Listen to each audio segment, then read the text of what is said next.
고린도전서 9장 1절부터 10절 말씀 함께 봉독하겠습니다. 내가 자유인이 아니냐 사도가 아니냐 예수 우리 주를 보지 못하였느냐 주 안에서 행한 너희가 아니냐 다른 사람들에게는 내가 사도가 아닐지라도 너희에게는 사도이니 나의 사도됨을 주 안에서 인친 것이 너희라. 나를 비판하는 자들에게 변명할 것이 이것이니 우리가 먹고 마실 권리가 없겠느냐 우리가 다른 사도들과 주의 형제들과 게바와 같이 데리고 다닐 권리가 없겠느냐 어찌 나와 바나바만 일하지 아니할 권리가 없겠느냐 누가 자기 비용으로 군 복무를 하겠느냐 누가 포도를 심고 그 열매를 먹지 않겠느냐 누가 양떼를 기르고 그 양떼의 젖을 먹지 않겠느냐 내가 사람의 예대로 이것을 말하느냐 율법도 이것을 말하지 아니하느냐 모세의 율법에 곡식을 밟아 떠는 소에게 망을 씌우지 말라 기록하였으니 어찌 소들을 위하여 염려하심이냐 오로지 우리를 위하여 말씀하심이 아니냐 과연 우리를 위하여 기록된 것이니 밭가는 자는 소망을 가지고 갈며 곡식 떠는 자는 함께 얻을 소망을 가지고 떠는 것이니라. 아멘. 우리의 인생에 나름대로 남을 배려하면서 또 남들을 위함으로 했던 행동과 말이 오히려 오해의 원인이 되어지고 부메랑이 되어서 돌아오는 경우들이 있습니다. 나는 그 사람을 그래도 좀 배려한다고 양보한 건데 엉뚱한 데에서 삐지는 거죠. 예를 들면은 그래서 왜 그런가 하니까 나의 선한 의도를 이렇게 오해를 하는 거예요. 저 사람이 지금은 내가 말을 걸면 왠지 불편할 것 같은 상황이라서 그냥 반갑게 나는 반갑지만 얼굴 보고 싹 지나갔는데 나중에 그 사람이 나를 보고도 모른 체 하고 무시했다. 그래서 또 안 좋은 소문이 나기도 하고 사람이 사는 삶, 이 세상이라는 것은 참으로 복잡하기 그지없다는 것은 우리 때에도 그렇고 과거에도 동일했다는 것을 우리가 볼 수 있음을 오늘 말씀을 통해서 보게 됩니다. 이 사도 바울이 어느 한 곳에 오래 있었던 게 아니라 이 나라 저 나라 다니면서 또 전도를 하고 교회를 세웠습니다. 길게 있어봐야 2, 3년, 짧으면은 몇 개월. 그러다 보니까 너무 많은 제약이 있는 거예요. 어느 정도 교회가 이제 안정이 되고 어느 정도 사람들도 모이고 또 처음부터 교회를 다닌 건 아니니까요. 오늘날이야 뭐 교회는 이래 교회는 저래 말하지만 또 그것이 우리에게 어느 정도는 가까운 문화로 모든 사람들에게 이제는 인식이 되어 있지만 처음에 선교사님들께서 우리나라에 오셨을 때만 해도 전혀 그런 개념이 없잖아요.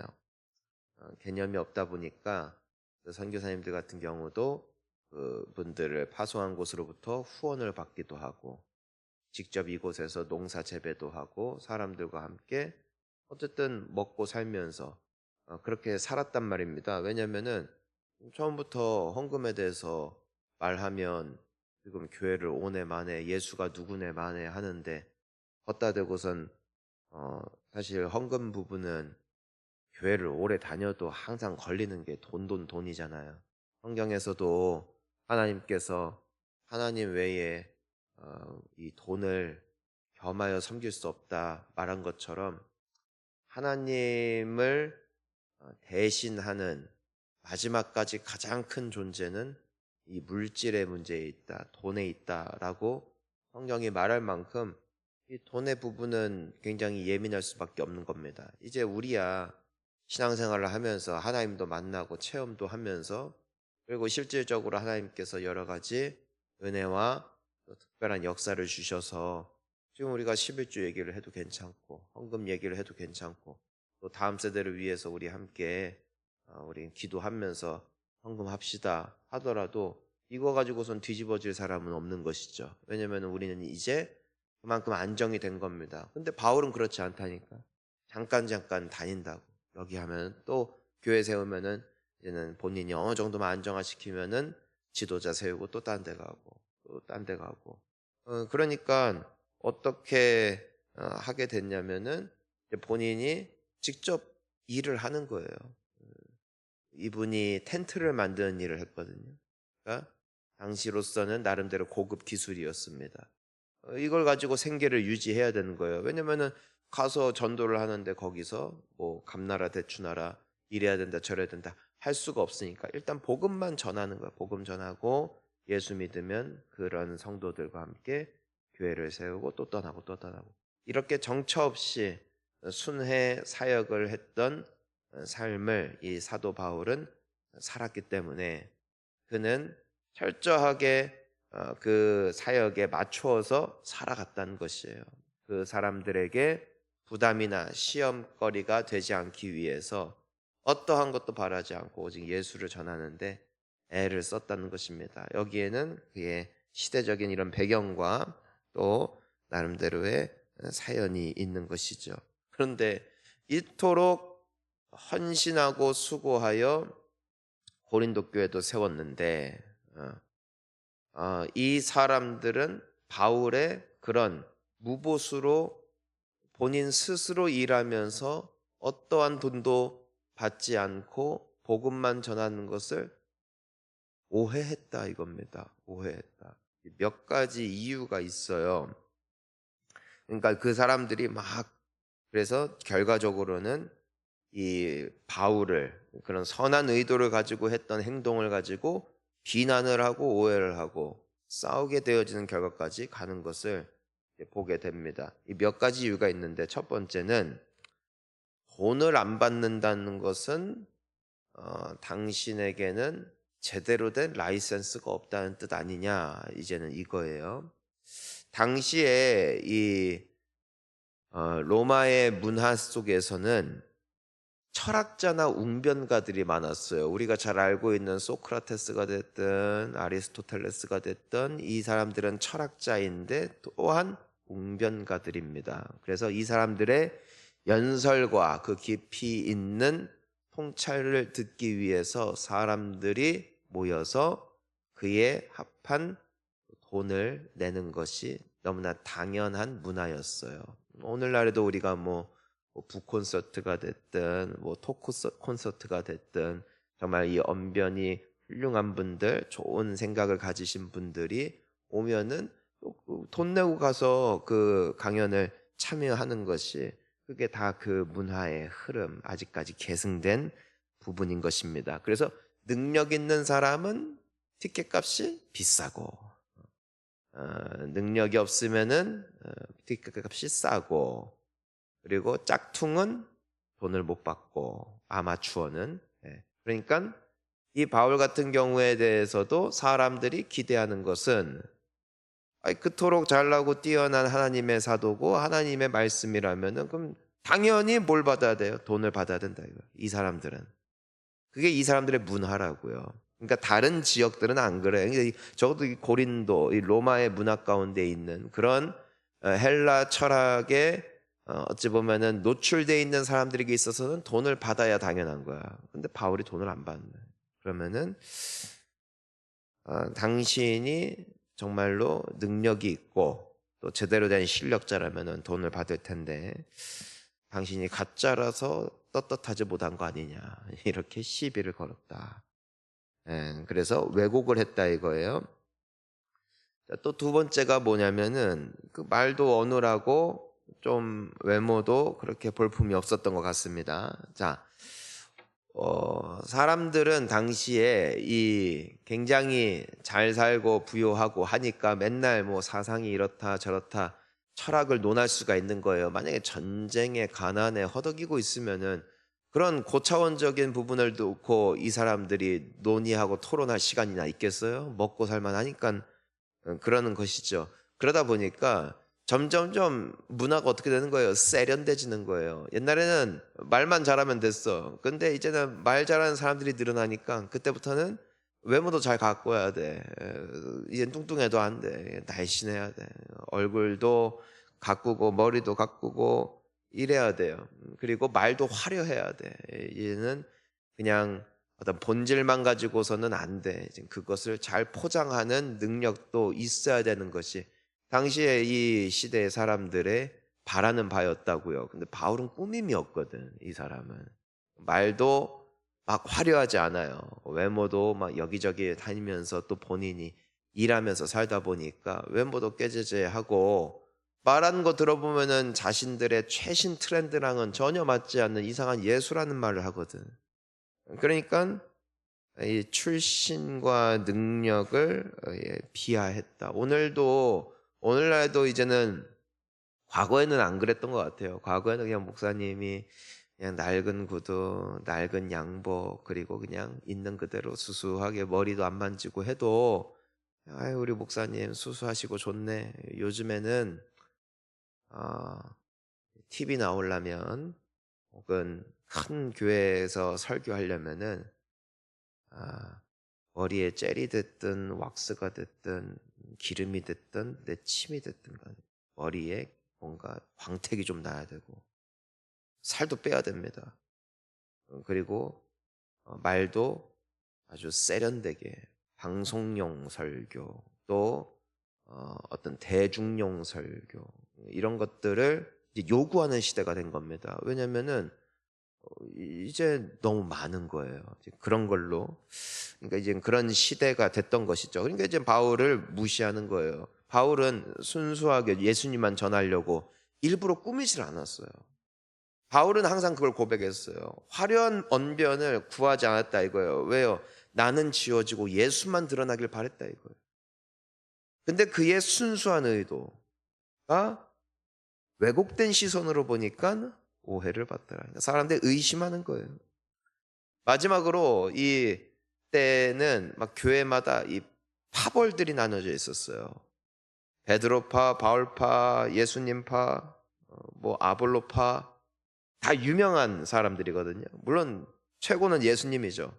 하지만 파가 막 나뉘는 거예요. 우리는 난 이쪽이 좋아, 저쪽이 좋아. 마치 이 정치로 따지면은 나는 좌가 좋아, 나는 우가 좋아. 뭐 이런 것처럼 교회 내에서도 이게 갈리는 거예요. 마치 우리 교회 내에도 기독교 진영 내에도 보수가 있고 또 아니면은 진보가 있고 장로교가 있고 뭐 혹은 감리교가 있고 뭐 선교교가 있고 이게 다 파가 나뉘잖아요. 파가. 그러니까 당시에는 이 오리지널이라고 이 사람들이 아직 살아있을 때 아직 베드로가 살아있을 때 베드로파가 있고 아볼로가 살아있을 때 아볼로파가 있고 바울이 살아있을 때 바울파가 있는 거예요. 그리고 우리는 순수하게 예수님만 믿어. 그래서 예수님 파가 있고. 그러니까 이게 다 찢겨진 거예요. 찢겨진 거. 그러다 보니까 이 베드로파에 있는 사람이나 아볼로파에 있는 사람들은 바울을 물어뜯기 바쁜 것이죠. 그러니까 이 고린도 지역에 있는 사람들 중에 이 베드로파에 있는 사람들이 자꾸만 바울의 사도권을 흔드는 거예요. 제 12제자도 아니었어, 저 사람. 저 사람 그 스데반 집사님 죽인 사람이야. 옛날에 얼마나 교회를 너 어떤 짓 했는 줄 알아? 내가 얘기해 줄게 하고 막 해서 그 바울의 권위를 막 흔드는 거예요. 그러니까 뒤에서 막 욕하고 뒷담하는 거예요. 그러니까 이 바울이 겪고 있는 이 문제, 본인은 정말 순수하게 예수님만 따르고자 했던 그 모든 선택과 그 모든 결단이 오히려 사람들의 의심으로 바뀌는 그 현장 가운데 얼마나 참담했을까. 사랑하는 성도님 여러분, 이 사실을 기억하십시오. 여러분들이 아무리 순수한 의도로 살아간다 할지라도 우리는 의심받을 때가 있습니다. 그건 저도 그렇고 여러분도 그렇고 누군가는 욕한다고. 왜냐면은 파가 또 있어. 그 저를 기준으로 예를 들어 생각한다면은 친목회자, 반목회자 늘 있는 것이고 지지하고 응원하는 사람과 반대하는 사람과 또 기도해주는 사람과 기도 안 해주는 사람과 관심이 있는 사람과 무관심한 사람은 늘 있어요. 아니 생각해 보세요. 예수님 때도 있었고 바울의 때도 있었는데 이 시대에 없겠어요. 예수님도 그런 고욕을 당해야 했고, 이 바울 같은 경우도 지금 이 현장 가운데 있는데 하물며 우리는 서로가 서로에게 그런 존재가 안 된다는 보장이 있겠냐는 것입니다. 그러니까 어떤 시대에 어떤 교회를 가도 인간은 비슷비슷하니까 빨리 우리 꿈을 깨고 예수만 바라보기를 축원합니다. 힘은 빠지지만 어떻게, 그게 현실인데. 하여튼 바울이 겪었던 현실이었어요. 그러니까 이게 얼마나 이것이 마음이 아파요. 하지만 여기에 더하여 바울이 걱정했던 게 있어요. 왜냐면은 난 욕 먹어도 돼, 난 오해 받아도 돼, 이게 한두 번이 아니야. 생각해 보세요. 이게 초대교회예요, 여러분. 초대교회. 예수님이 죽었다 부활하신 것을 본 생생한 증인들이 여전히 생존해 있던 때입니다. 여전히 베드로나 예수님의 제자들이, 그리고 바울이 활동하던 시대입니다. 그게 초대교회입니다. 근데 초대교회도 비슷했다. 사람 사는 거는 다 비슷하다. 초대교회라고 환상을 갖지 말아라. 언제나 예수밖에 소망이 없었다는 것을 보게 되는 것입니다. 자, 근데 문제는 뭐냐면은 난 욕 먹어도 돼. 근데 문제는 바울의 입장에서는 내가 전하는 예수마저 의심을 받을 것 같아요. 왜냐하면 나는 예수님의 복음만을 전하는데 사람들이 나에 대해서 오해하고 나의 권위를 정말 무시하고 또 그것에 대해서 믿지 않는 분위기가 점점 생기니까 괜찮아, 나야 떠나면 끝인데 내가 전한 복음, 내가 전한 예수까지 오해를 받으면 안 되니까, 그래서 오늘 고린도전서 9장이 있는 겁니다. 그래서 뭐 하는 거예요? 변명을 하는 거예요. 변호. 여러분, 우리는 욕 먹어도 돼요. 근데 우리 때문에 예수는 욕 먹지 않게 했으면 좋겠습니다. 나는 괜찮다니까. 솔직히 욕하고 욕 먹는 게 인생 아닙니까? 아니, 나라는 이름 석자 뭐 지워져도 상관없다, 얼마나 기특한 말입니까? 그러니까 나는 괜찮아요. 우리는 서로 욕하든 욕을 먹든 괜찮다 이거예요. 하지만 내가 그따구로 삶으로 내가 욕을 먹음으로 말미암아 내가 다니고 있는 주님의 교회, 내가 믿고 있는 우리 예수님의 이름이 먹칠이 된다면은, 그러면 우리는 품위를 유지해야죠. 우리가 사실, 저는 아무리 생각해도 그래요. 우린 더 이상 율법의 메인 인간들은 아니거든요. 무슨 말이냐면은 내가 뭔가 선한 행위를 통해서 천국 간 것이 아님은 우리가 잘 알고 있어요. 구원은 오직 예수의 이름에 있음을 우리는 믿습니다. 그럼에도 불구하고 애쓰는 거예요. 잘 살라고. 여러 이유가 있겠죠. 물론 뭐 주님을 사랑하고 기특한 이유도 있겠죠. 그런데 저는 그것도 크거든요. 바울과 같은 입장일 수도 있을 것 같아요. 여러분들도 그럴 수 있겠지만, 난 욕 먹어도 되는데 나 때문에 내 예수님이 욕 먹으면 안 된다. 그러니까 나야 뭐 그냥 이렇게 살다가 가도 되지만 내가 섬기는 하나님이 나 때문에 망신당하게 둘 수는 없다. 약간 이 바울은 충성파거든요. 그러니까 나야 도망치고 싶지만 내가 하나님 봐서 참고, 하나님 봐서 내가 잘 사는 거, 저는 이것이 사랑이라고 믿습니다. 주님 앞에 충성이고요.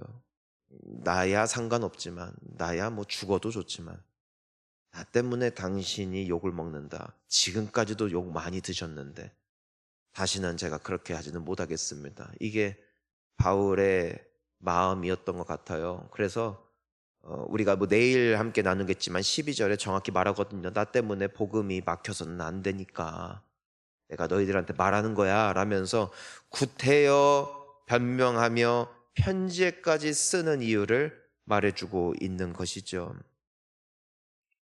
그래서 오늘 1절부터 2절 보면은 바울은 자신의 사도권을 변호하고요. 또 그러니까 나는 사도다 이거예요. 사도임이 분명하다 이거예요. 그거는 너희들도 알고 있다 이거예요. 안 그러고선 이런 역사가 나타날 수 있겠느냐 라면서 보여주는 것이고요.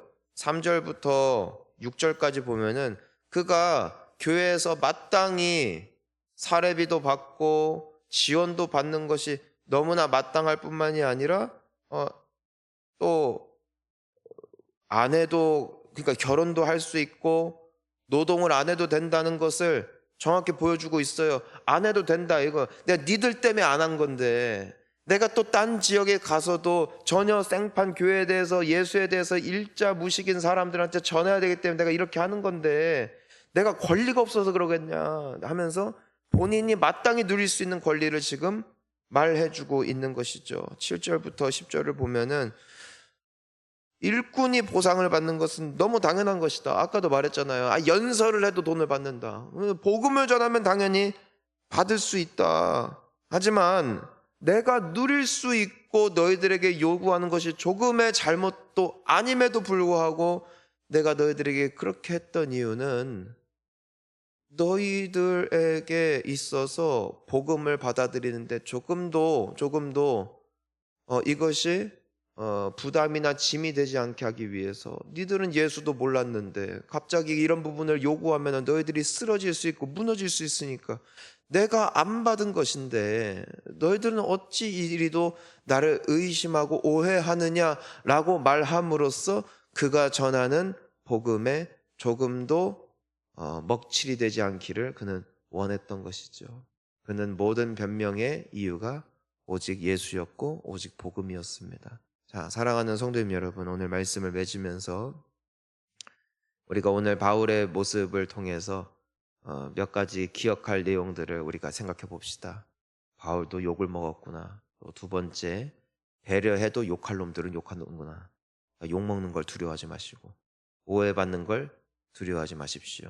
하지만 마지막 세 번째, 그럼에도 내가 변명을 한다면, 그럼에도 내가 억울해할 수 있다면 그건 나 때문이 아니라 나 때문에 예수는 욕먹지 말아야겠다. 나 때문에 내가 만난 주님을, 내가 전하는 복음에 먹칠되면 안 되겠다.